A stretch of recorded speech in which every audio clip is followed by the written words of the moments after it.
Good evening and welcome to this week's episode of our national election debates. Tonight we're coming to you live from the Northern Cape.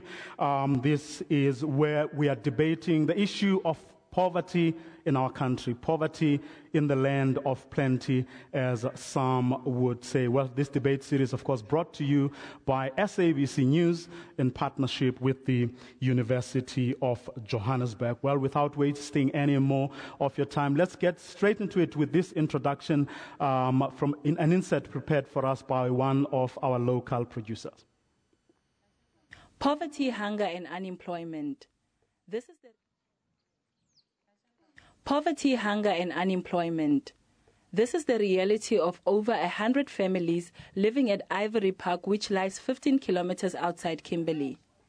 The informal settlement is home to Martha Klein, who lives with 4 other family members.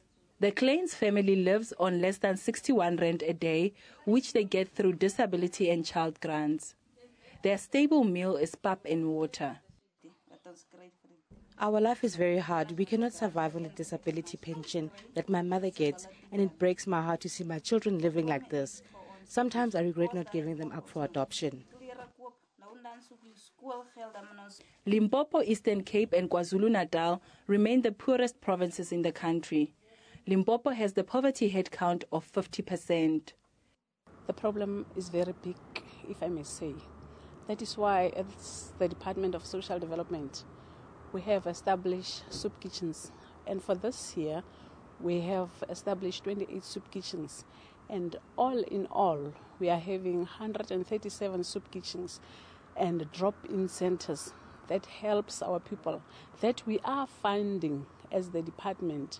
We are funding the soup kitchens to say, let our people not die with hunger or poverty while we are here. In the Northern Cape, the government provides food for more than 250,000 households. The 2012 Global Hunger Index estimated that South Africa was ranked 9th in the world for the highest hunger levels. Margaret Mutibi, SABC News, Kimberley in the Northern Cape.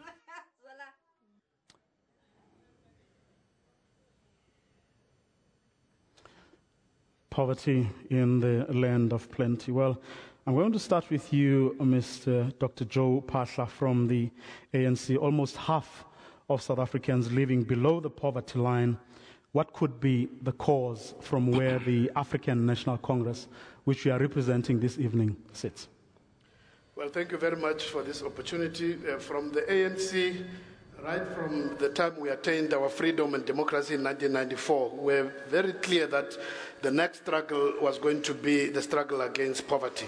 And it is for that reason that from the time we got into government in 1994, over the last 20 years, our focus, all our policies have been firmly rooted on fighting and eradicating poverty. And that's why even under extreme circumstances, when economic conditions were very difficult, we made sure that the central programs whose focus was really the fight against poverty, key amongst which has been within the social development arena, the whole issue of extending provision of grants of various types from old age, disability, up to child support grant and various other forms of grants, and not only continue making sure that we cover more people from the amount of people, 2.4 million were covered in 1996, but today as we speak, more than 16 million people are covered. But over and above that, we have also made sure that we not only increase access in terms of income support, but also in terms of basic services, such as provision of water, electricity, and sanitation. Thank you very much. Thank you very much, Mr. Pasha. Well, let's ask Mr. Pakes Dikhetsi from the Congress of the People. From where you sit as the Congress of People, what is wrong in South Africa today? Why do we still have half our people, half the number of people in South Africa still living below the poverty line? Thank you very much, Vuyo, and good evening to the listeners. From the point of view of the Congress of the People, we are indeed sad to note that half of the population of South Africa lives in poverty. In fact, it's not just poverty. There are other challenges of unemployment and inequality. And in fact, South Africa ranks as the highest in the world in terms of inequality. Poverty is deep-rooted in this country, and it is as a result of the failure of governance. It's as a failure of poor leadership. It's as a result of poor leadership, and it's as a result of policies that are really outdated that needs to be corrected, and the new policies needs to be implemented. And so we believe as the Congress of the People that South Africa deserves a better government. And we believe that the people of South Africa can deliver that on the 7th of May. Thank you. Thank you very much. Well, let's hear now from Mr. McBride Mutsache from the Economic Freedom Fighters. Thank you, viewer, and good evening, all viewers. The EFF itself, for its establishment, it was very clear when we established the EFF, amongst the other issues, was the issues of giving back our people economy. That our people must not be able to benefit from handouts continuously, as the current government is creating. That's why we have said it is important that we address the issue of the land in this country.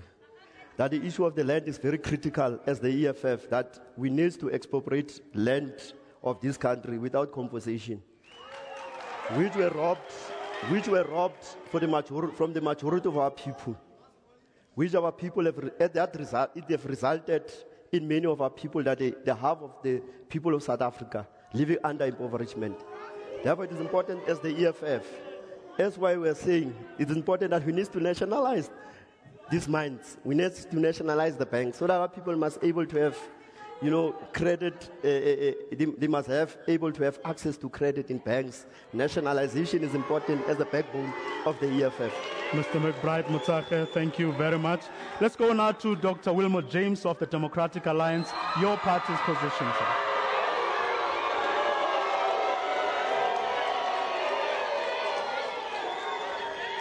Dr. James?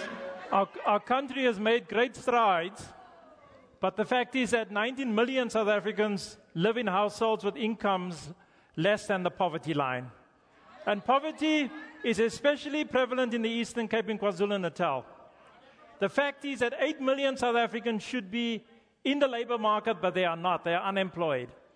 We believe, the DA believes that the state should provide a social safety net to protect vulnerable South Africans. We support social grants. We support social grants that lift people out of poverty. But the fact is that to really grow, we must make this economy grow so that we can create jobs for South Africans, especially young South Africans. For those who are able to work, a job is the best way out of poverty.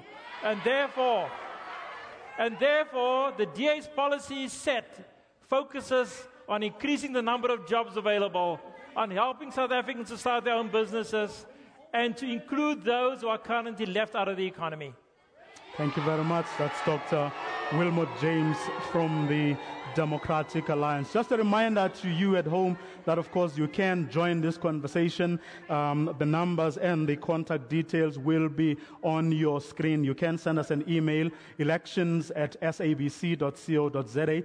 That email address again, elections@sabc.co.za. You can also SMS, as the number is 33726. That number again, 33726, and it will cost you R1.50 per SMS. You can also begin, of course, with the word vote. SMSs cost R1.50. For tweets, you can use the hashtag SABC Elections, and you can find us on Facebook and on SABC News Online. We'll be back right after this ad break.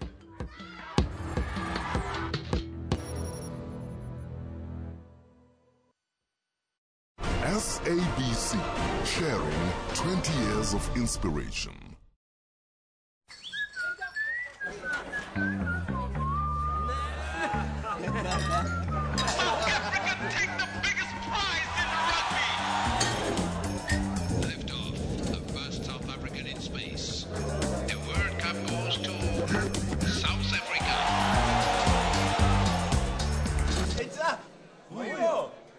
the new look Hansa, designed to celebrate 20 years of freedom and the next generation of dreamers.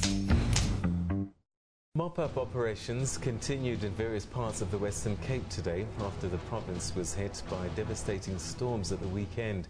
3 deaths have been reported. Thousands have been affected. In the first 9 months of the year, credit card fraud shot up by 22%. This has cost the banking industry more than 366 million rand. So what consumers must now watch out for is that if they believe their card is swallowed, they must cancel their card whilst they're actually in front of the ATM. That's Primetime News, daily at 6 p.m. on SABC News.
Good day and welcome to yet another evening of Afro Showbiz News. This show is here to bring you all things art and entertainment. South African film Of Good Report has opened at the London Film Festival. The film caused much controversy in South Africa when it was banned at the Durban International Festival in July. The International Comics Festival was held in Algeria for the first time this week.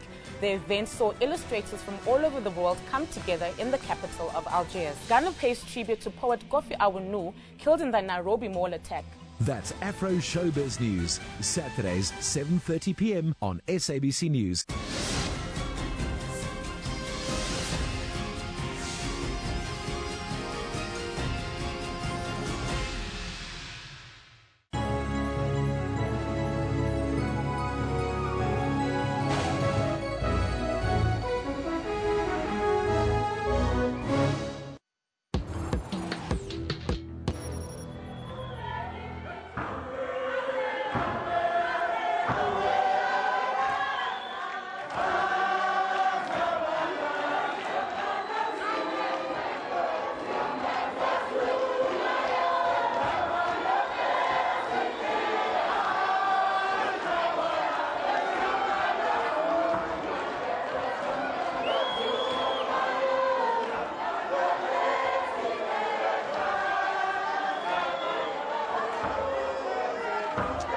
Well, if you've just joined us, whether on SABC 1, Channel 404, SAFM and SABC News Online, welcome to this evening's special broadcast. We're coming to you live from Kimberley, and tonight we are talking about poverty.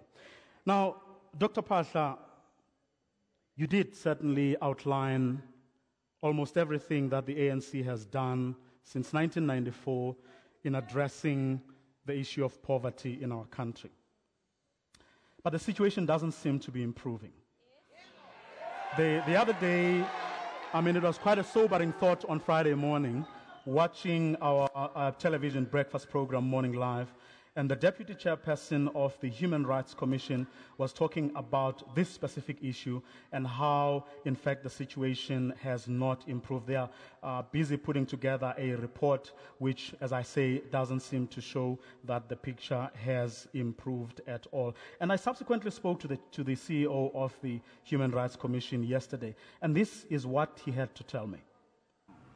What we have found, firstly, is that there is a major problem with respect to access to food and food security across the country. Approximately 16 million South Africans don't know where their next meal is going to come from.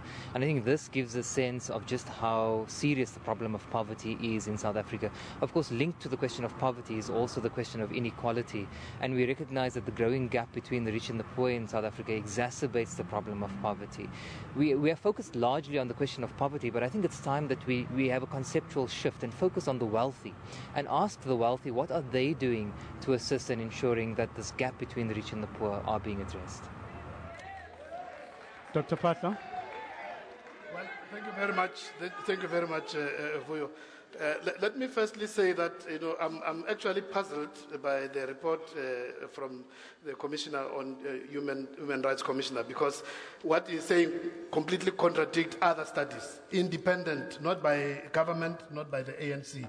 If you had seen recently a report by the South African Institute of Race Relations, which outlined the extent to which, if there is anything which the ANC-led government cannot be blamed for, it's in terms of delivering on basic services, including... and these are not only, as I said, research results from the Institute of Race Relations, from the Goldman Sachs, from various other independent reports. They've indicated that major advances have been made. And it can't be true that when so many people currently, as I've outlined, over 16 million people do access income grant through the various forms of social grant. Millions of people access houses. Millions of people access water. Millions of people today access electricity and other basic services. So we would start from the basic point of departure, which says a lot has been achieved over the last 20 years, but we also accept that a lot more still needs to be done. But the magnitude, it sounds to me quite curious that he mentions a number of 16 million people who don't know where to get food, while at the same time we can show that over 16 million people do benefit from just income, excluding other forms of support. Okay, we will interrogate some of the points you are raising, Dr. Patla, in a short while. But I want to come to you, Dr. Wilmot James, because the Democratic Alliance makes a meal of what you are doing in the Western Cape. Every time the Democratic Alliance speak, you say that it's an example of how things should be done. Interestingly, though, what the Human Rights Commission has actually found is that the number in pockets of the Western Cape shoots up above that average of 50% to about 70-71% in certain instances, and that is in the Western Cape. Let's hear what the HRC had to say around this particular issue.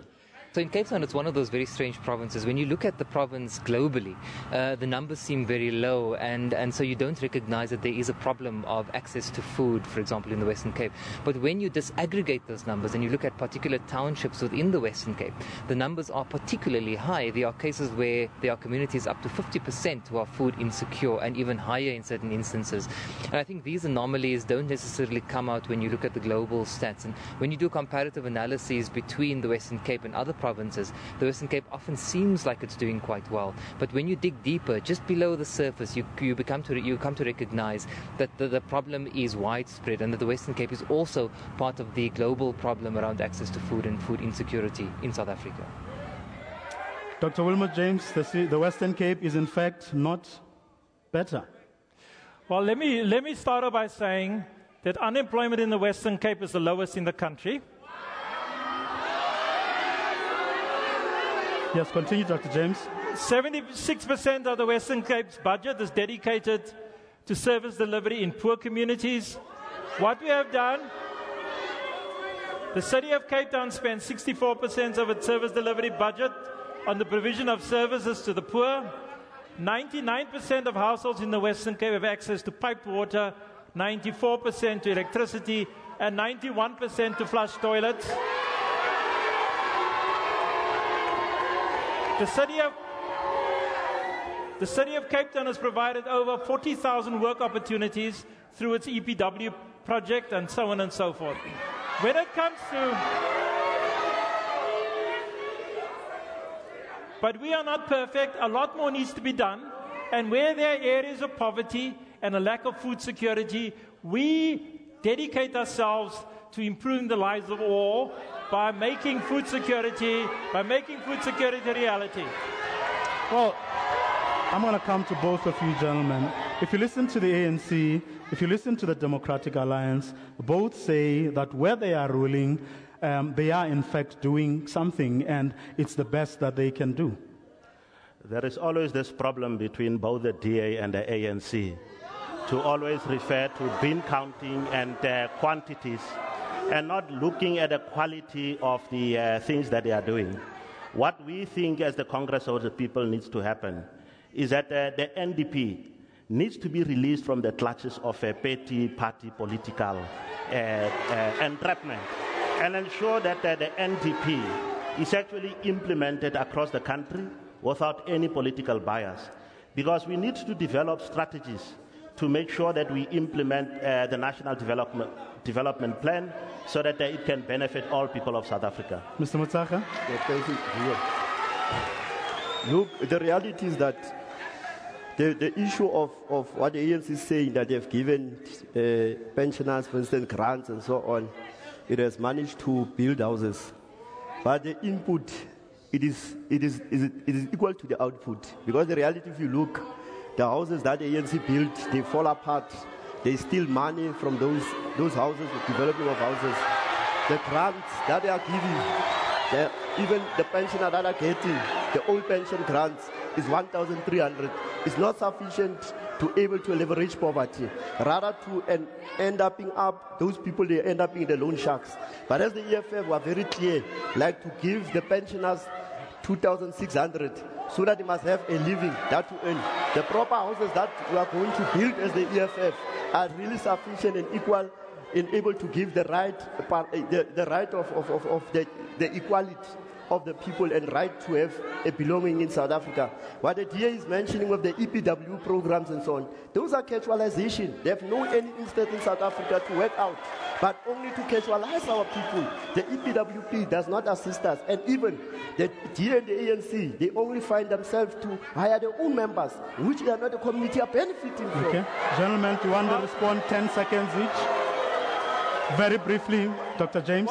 Well, you know, the fact is that it is the ANC national government that controls fiscal policy, it controls monetary policy, party to the Reserve Bank, it controls. The ANC national government controls trade policy, industrial policy, labor policy, higher education and training policies. Look what we've done in the Western Cape. Imagine if we control the national levers.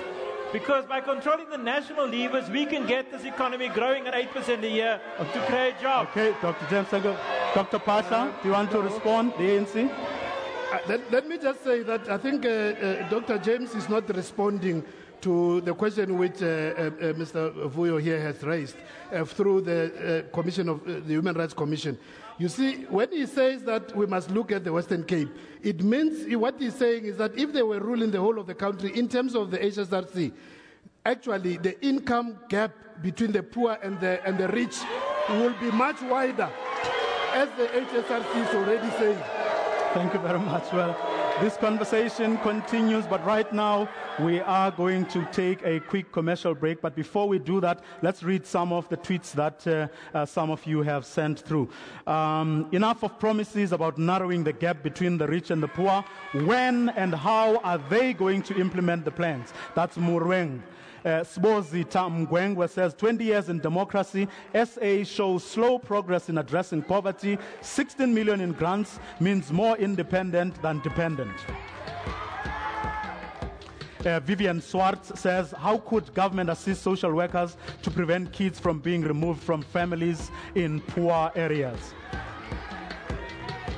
Well, of course, do keep those tweets and SMSs and emails coming. We'll be back right after this short ad break.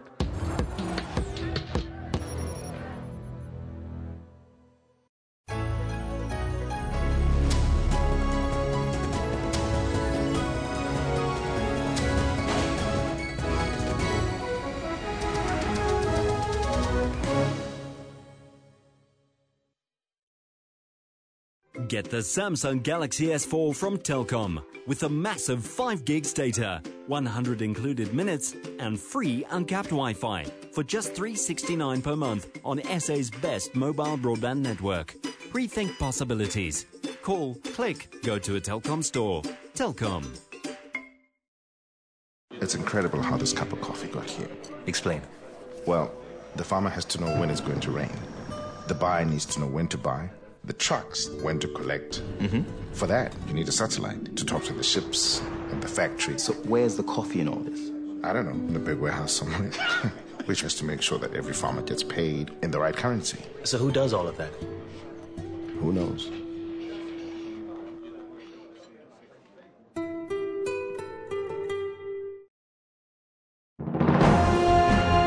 Zoom into Africa. This is Egypt. The interim president is Mr. Adli Mahmoud Mansour. Egypt got independent from United Kingdom on 28 February 1922. The population is more than 83 million people. One of the major languages spoken is Arabic. Monetary unit is Egyptian pound.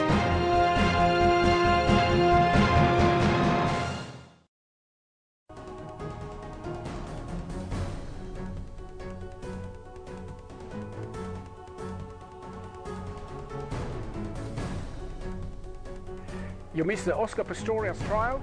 Watch the update and highlights of key moments in the trial on SABC News Channel 404 every night at 9 o'clock and at 5 a.m. All local, all global, all the time.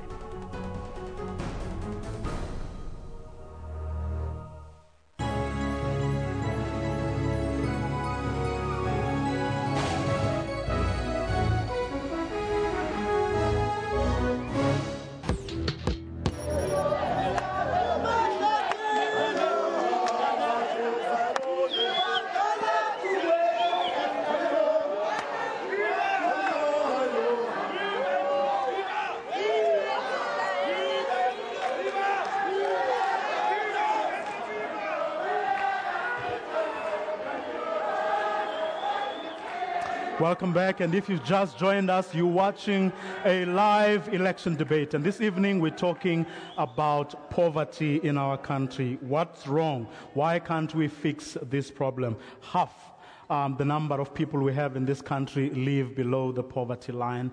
And what are we doing about it? Well, some of you have sent SMSs. One SMS from Elia in Kempton says, the reason is the government must empower people with skills, not with food.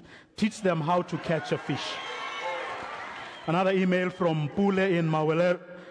From Pule, it says, it's about time we have leaders who would stop protecting their stomachs and serve our poor nation. Viva EFF. Some of your SMSs, do keep them coming. Keep those emails as well as tweets and Facebook messages coming in as well.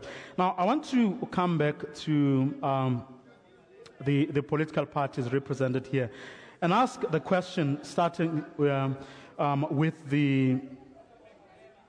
COPE here. What is the role of corruption in the poverty that we're seeing today, if at all? Well, Vuyo, there's empirical evidence and studies worldwide. There's studies on the African continent in which it was proven, actually, that corruption and poverty are actually serious problems that undermines the human rights of people, and that corruption leads to poverty, and it takes away serious resources that needs to go into the development of people, and it takes them away and into the pockets and the bellies of certain leaders. Mr. Mutsacha? Yeah, thank you. The corruption we've seen, it has stolen many things from the poor. Those have been given contracts in other areas and part of the Kimberley, we know. Those people have not even built those houses. The Raton Park is one of the symbols that you can say. It takes 15 years to build those RDP houses. Every year, budget is allocated. But you find out those houses have not been built. And therefore, it shows the level of corruption in this country. And the BE, which is also stealing from us, because those BE bring you know, they bring what you call they are bringing what you call to steal, you know, a cheap labor. They bring cheap material. they deliver to our people, and therefore they say that is correct, and we must say these things are correct. Therefore, this is the ANC that is able to steal from the, and they are the architect of corruption. Dr. Wilmot James, the Democratic Alliance. Well, the fact is that we are losing 38 billion rand a year in wasteful expenditure and corruption and fraud. The building of Nkandla is an example of corruption. What we need to do is focus on leadership.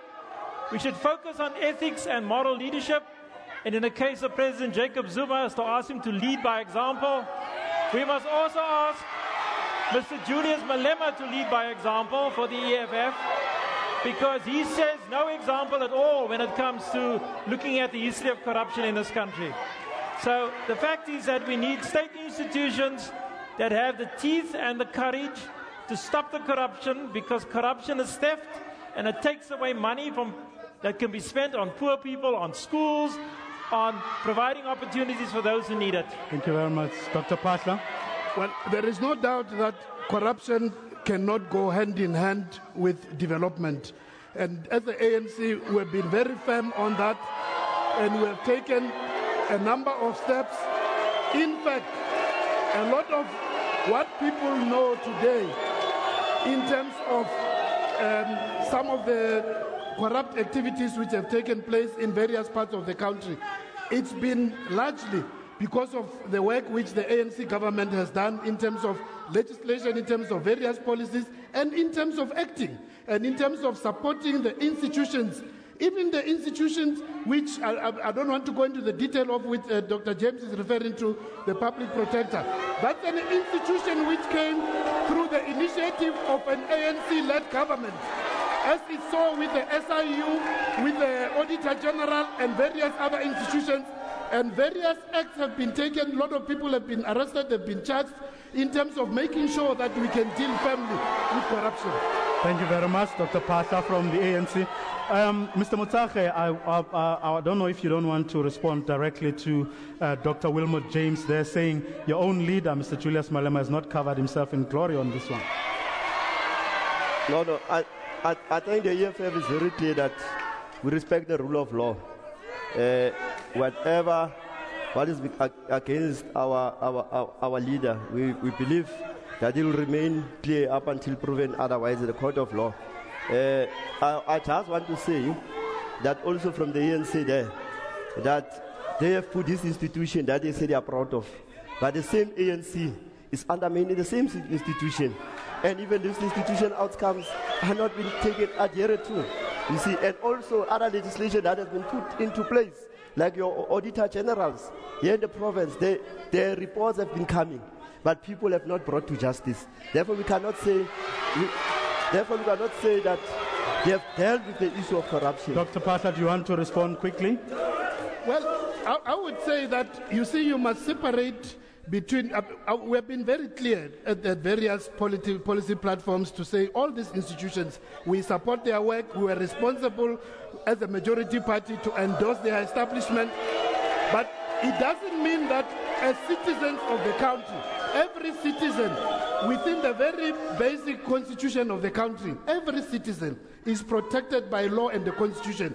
Where you are aggrieved about a finding, whether by the police or by the Auditor General or the public protector or any institutions, ultimately you are entitled as a citizen to challenge appropriately at the correct institutions of the courts of law. So that is open to everybody, and we accept that our members and our leaders are not excluded in terms of those protection of those rights as well, to can challenge decisions and opinions and of various institutions, as long as they take the correct steps constitutionally. But Dr. James, is the Western Cape, which you often make an example of, immune from corruption?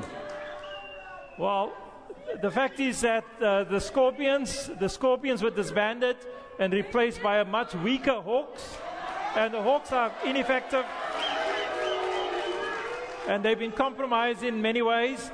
That the accountability, the key thing is accountability. It's accountability of ministers. It's the accountability of the president in terms of making sure corruption doesn't happen in departments. we have a situation where civil servants actually do business with government, which creates an avenue for major corruption. So all of that has to be cleaned out with the principle of good governance. The DA in the Western Cape has had clean audits across departments. It is ranked, it's ranked the highest on a national level, so that we have shown what can be done. Okay. And if you follow our pattern of governance, of clean governance, we will clean up corruption in this country as a whole. Mr. Rifetsi, are you content? Are you accepting what these two parties are saying? That where they are ruling, they are actually doing something about it, and they are not undermining the institutions that ensure that there is no corruption in this country, like the Office of the Public Protector, like the Office of the Auditor General, as you have suggested? Well, Vuyo, if you look at the Auditor General's report since 2008-2009, the AG has been reporting about failures, has been reporting about waste, has been reporting about mismanagement, and there has been very little action that has been taken. Accountability has actually become seriously threatened in this country. And as we all know, without accountability, we cannot have good governance. We need to make sure, as a nation, that we build on the good institutions that our Constitution has created and make sure that they succeed and not undermine them. Let's not undermine them. Well, we're going to take a few more tweets and emails. To our viewers and listeners at home, thank you very much for keeping them coming. Let's read a few of them. Prulinks says, EFF, don't you think to nationalize banks and mines will make South Africans poorer? Emmanuel Pagati says, it's wrong for the ANC to believe people should live on handouts.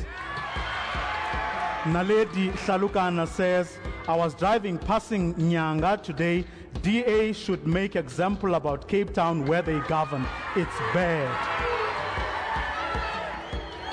Well, do keep those SMSs, emails, and tweets coming. For now, though, we take another quick commercial break. We'll be back right after this.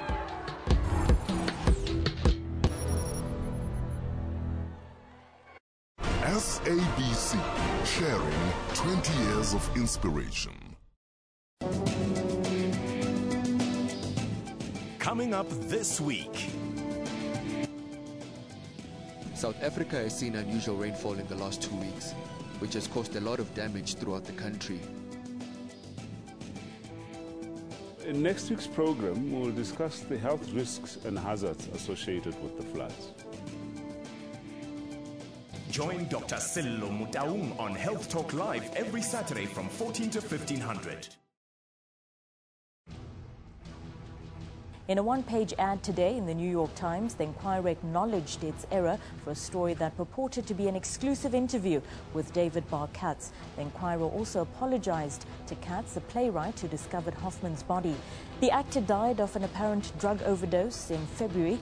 The American Playwriting Foundation will award $45,000 yearly for unproduced plays that embody Hoffman's passion for the truth. That's Primetime News, daily at 6 p.m. on SABC News. Welcome to our Friday edition of A View from the House, coming to you live from Parliament. My name is Asanda Mbeche. President Jacob Zuma officially opens the National House of Traditional Leaders and calls on traditional leaders to work closely with elected public representatives. South Africa is a much better place to live in than it was before 1994. Many of our traditional leaders can attest to that fact, having seen improvements. A View from the House, weekdays at 2:30 on SABC News.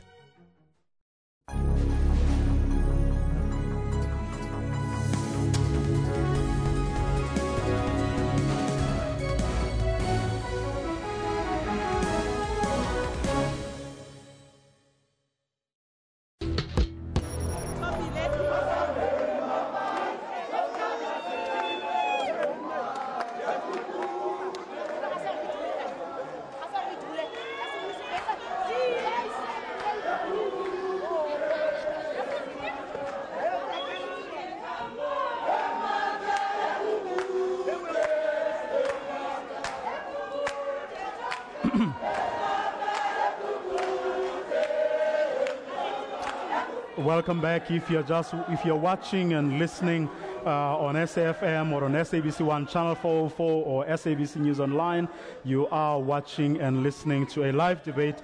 And tonight we're talking about poverty. Let's go through some of the SMSs that some of you have sent. Chief Rama in Johannesburg says, to eradicate poverty, the gravy train must be stopped. The people in positions of responsibility must lead with accountability. And then another, it says, let those all political parties indicate to us how they will save South Africans from poverty. The thing is, South Africans are so paralyzed with the ANC handouts, so much that even if they get them once in a while, they're happy. Our problem in South Africa is that we have far too many people from outside the Republic, says another one, who are employed, thus robbing us of our own resources. Well, keep those SMSs, emails, and tweets coming. We will be reading some of them. Let's go now to the various political parties. Let's get them to pose a question or make a comment. Please, I'm going to ask each and every one of you to be very, very brief, starting there with Cope.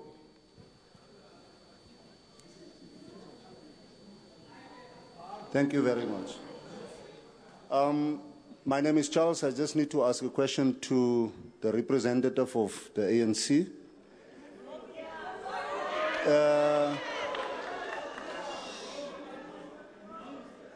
Why is it that after the report of the public protector, the blame is now shifted to those directors, MECs, and I'm saying this because just go straight to the question. The question is, why can't Mr. Don't Know, who is the president of the ANC, Zuma, why can't he not take responsibility Thank you very much. for the buildings at his Nkanda house? Let's go to the DA. Your quick question, please. Comment.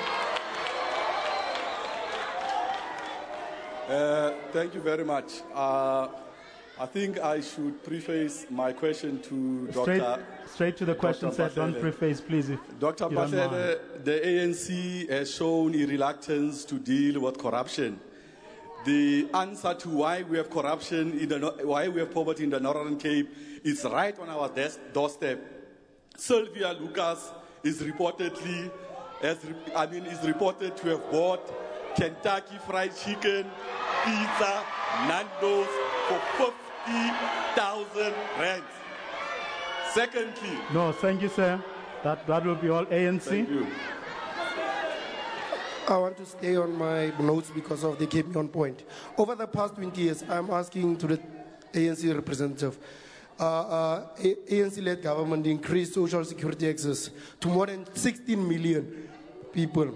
So my question is, what is the impact of these grants in fighting poverty, particularly children? Thank you very much. EFF. It's George Nyakama from EFF. My question is simple. In 20 years, my question is to the ANC. People of Ivory Park don't have, for 15 years, they don't have toilets. People in Tutau, there is quarter camp. People have been there for 7 years. For now, okay, in conclusion, what is happening to the government of the ANC? What did they do in the 7 years? What does Mr. John Block think? Where those people want to go to toilet? Thank you very much. Where do they go to the toilet? Thank you very much. We want toilets for our people. Well, thank you very much. Let me deal with the first question from Cope.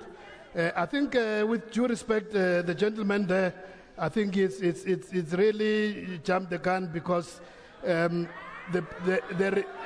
the release of the public protector's report, firstly from the ANC through the Secretary General made it very clear that the ANC will give a comprehensive report after its meeting, which is coming on this coming weekend, where the full NEC will discuss the report. Secondly, also the spokesperson for the president also went public to say on behalf of the president that the president has received the report, is studying the report, and the president is going to respond. Now, the gentleman is responding from hearing other people making comments of which the people are entitled to make their views, to express their views about the report. But the ANC and the president are still going to respond formally in terms of this matter. So please don't jump the gun. Secondly, in terms of from the DA, I think you were talking about corruption in the Northern Cape. We have made it very clear that we encourage every citizen, every institution, if there is any allegation of wrongdoing, let's report it to the correct bodies, because the examples which he is giving here in the Northern Cape, there are senior leaders of the ANC who are appearing in court. Senior leaders of the ANC and government who appear in court, and the ANC has not tried to protect them. The ANC has left it to the court to decide and judge on their innocence or guilt. So that is very clear in terms of where we stand. From the ANC, in terms of the grants, indeed, we are very much convinced, and as I said, not only us, but even independent institutions can confirm that if it wasn't because of our grants, the grants which the government is providing, there would be even much more deeper poverty. And that's why many people are being shielded from even the impact of the economic collapse in the world in terms of because of the grants. Lastly, from the EFF, we have made it also abundantly clear that while we are saying that a lot of basic services have been extended to various communities who before 1994 could not even have a dream, but there's still a shortage. There are still areas where these services must be extended, and we are doing everything. If you read our manifesto, you will see to the extent to which we are going to accelerate the provision of those basic services. Thank you very much, Dr. Pasha.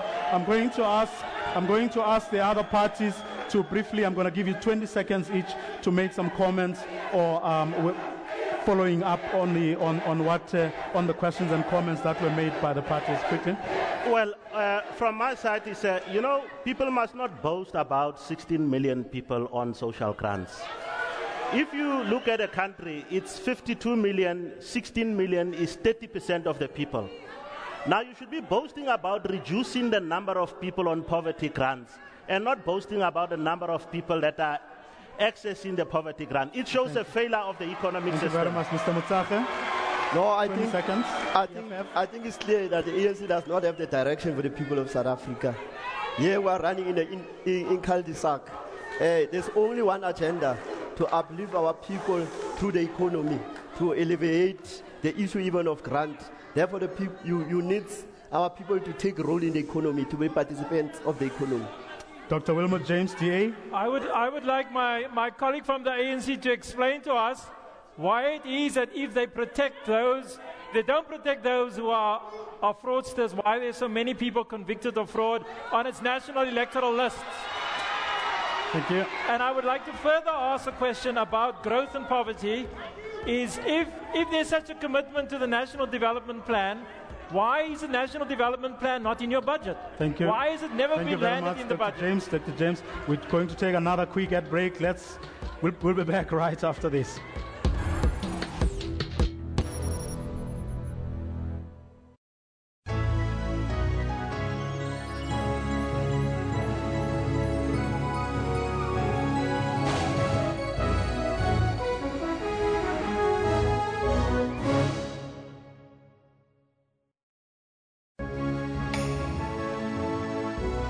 De Beers has launched its Venetia underground diamond mine in Messina, Limpopo. President Jacob Zuma officiated. He called on the industry to improve the lives of mine workers.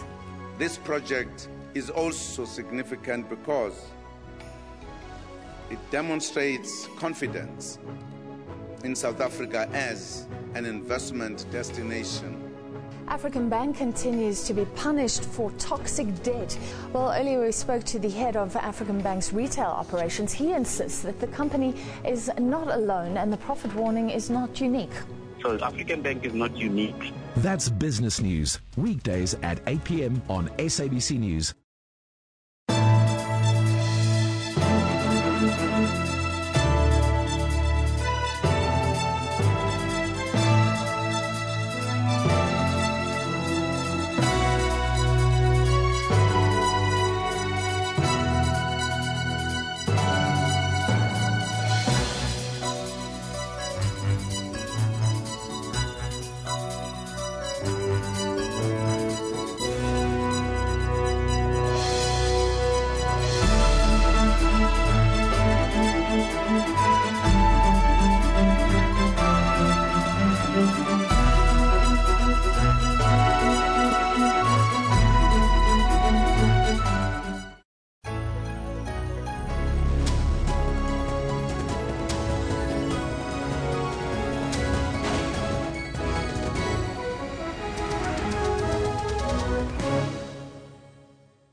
Welcome back. If you've just joined us, you are watching and listening to a live broadcast. And tonight we're discussing poverty in South Africa. Now, just to get a sense from people who work with communities, who actually know what it means to be dealing with families and people who are poor in this country, I'm going to ask Lisa Macherman to just very, very briefly to talk to us about their encounters as an NGO working with the people where there's dire poverty. Thank you very much, Mr. Chair. I'm talking now from the NGO perspective.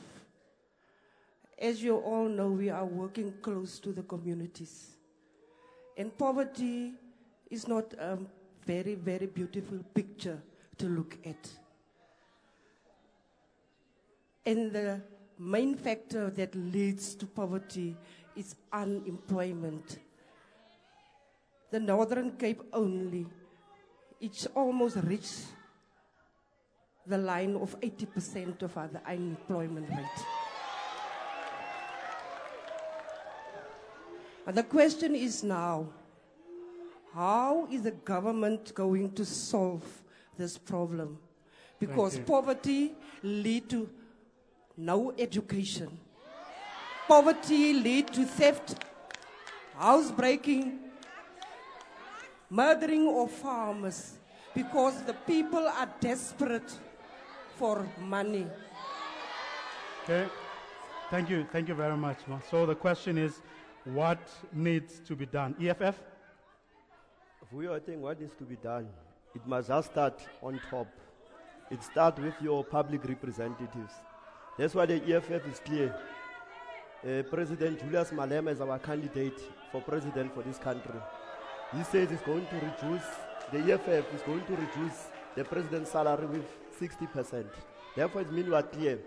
The public representatives, whether you are an MEC, a minister, we will be reduced, your salaries will be reduced, and also the subsidies of the cars will not be given in houses, because we have a right to buy you a house and a car. Those are the things that can assist us, because the problem is those who represent us.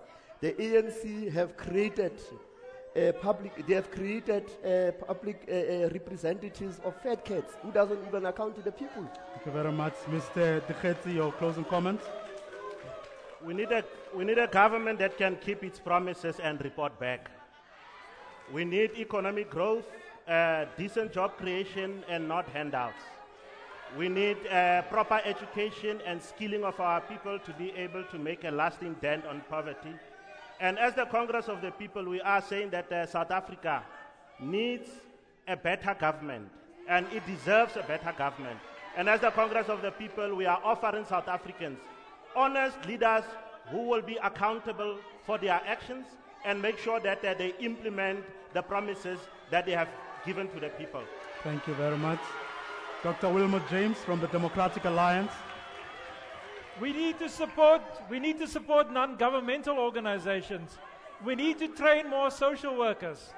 We need to expand residential and community-based rehabilitation centers. We need to expand access to people with disabilities. We need to expand public works program opportunities. We need an integrated job search, employment, and small business opportunity centers. We need to have opportunity voucher schemes. We need the full introduction of the youth wage subsidy. We need more early childhood development programs. We need to insist on the monitoring of grants, especially those given to children. In sum, we need to expand the grant program that we have, and together with that, finally create more jobs while we do that. Dr. Wilmot James, Democratic Alliance. Dr. Pasha from the ANC, your concluding remarks, sir. Thank you very much. Our manifesto speaks exactly to the issues of how do we move the country forward. We are saying that the only way to take our people out of poverty is by making sure that we implement policies which will support economic growth, but not just any economic growth, but an inclusive economic growth, that we must up the performance in as far as education and make sure that more of our people can get skills, but also that On the economic side, we must increase industrialization, make sure that we produce more goods in South Africa than we are importing. We must also make sure that we increase beneficiation of our mineral resources. Thank you very much. Well, to our panelists, all four of you gentlemen, thank you very much for being part of this conversation. And to you sitting there, thank you very much for being part of our audience this evening. For now, join us again next week. It's a goodbye from me and the rest of the crew.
You missed the Oscar Pistorius trial? Watch the update and highlights of key moments in the trial on SABC News Channel 404 every night at 9 o'clock and at 5 a.m. All local, all global, all the time.